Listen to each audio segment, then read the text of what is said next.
bipolar female. Black bipolar female. Black bipolar female. Black bipolar female. Black bipolar female. Black bipolar female. I am not my hair, I am not my skin. I am a vessel of love and soul within. I am black bipolar female. I am black bipolar female. I am not my hair, I am not my skin. I am a vessel of love and soul within. I am black bipolar female. I am black bipolar female. Let me tell you where I've been, who I am, what I do, why I stand, how I live, what I think, what I love, what I am. Black bipolar female. Yes, ma'am. Many questions you can ask, what I don't know I will pass. I will help you understand all the ups, all the downs, all the smiles, all the frowns, all the whys, all the hows. Walk the journey with me, the road is full of wows. We can learn together, we can grow forever. We can learn together, we can grow forever.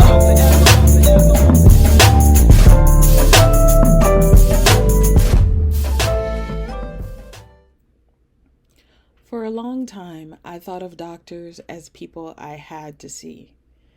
It always seemed to me that there was someone else deciding what type of care was best for me and who was the best person to administer it. And once I developed type 1 bipolar disorder, I began to question everything. When I was diagnosed, I was very resistant to the opinion of doctors. It didn't seem to me that they were all that different from myself, and I didn't accept what they believed as the truth. This led to many months of me not believing that I had bipolar disorder. It actually wasn't until my second hospitalization, which was triggered by my decision to stop taking my medication, that I began to believe, truly believe, that I have type 1 bipolar disorder. Before then, I thought that my initial episode was something that would never happen to me again. I'd done my own research and found that things like that happened to high-performing young people, particularly ones who attended Ivy League schools.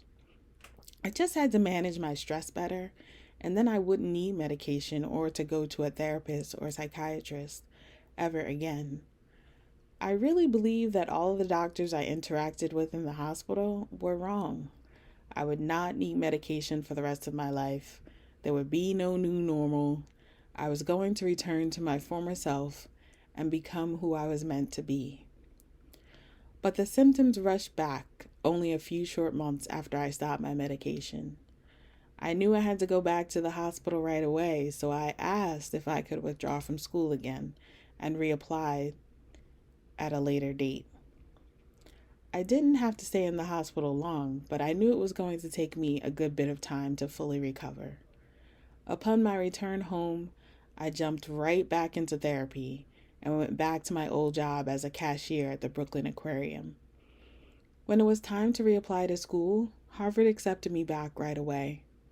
I accepted the fact that I have bipolar disorder and decided to focus all of my energy on doing what I had to do in order to graduate.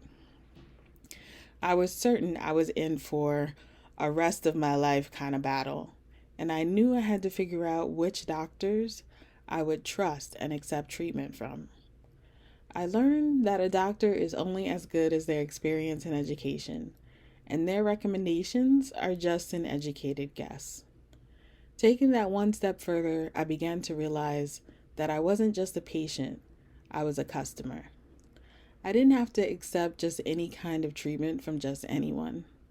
And while it is true that money matters when it comes to mental health care, even if you don't have a ton of money, you probably still have some options. Once I began to look at myself as a customer, it helped me build more confidence in myself as a patient.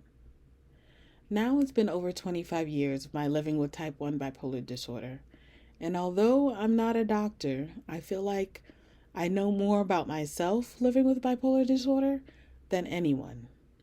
No one was with me every step of the way from the beginning, day and night, experiencing the illness as it manifested within me.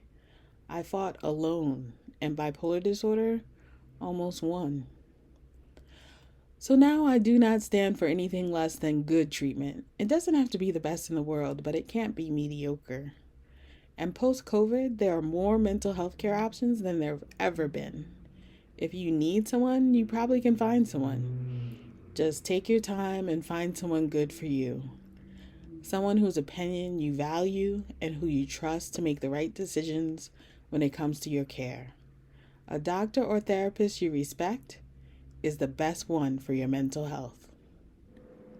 This is Natasha saying, stay strong, stay healthy, and know that you are loved. We can learn together, we can grow forever.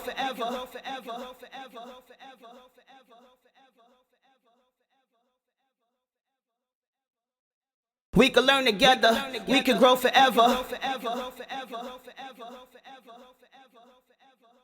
I am not my hair, I am not my skin. I am a vessel of love and soul within. I am black bipolar female. I am black bipolar female. I am not my hair, I am not my skin. I am a vessel of love and soul within. I am black bipolar female. I am black bipolar female. Let me tell you where I've been, who I am, what I do, where I stand, how I live, what I think, what I love, what I am.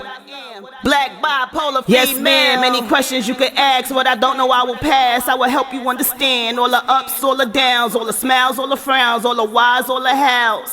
Walk the journey with me. The road is full of wows. We can learn together. We can grow forever. We can learn together. We can grow forever.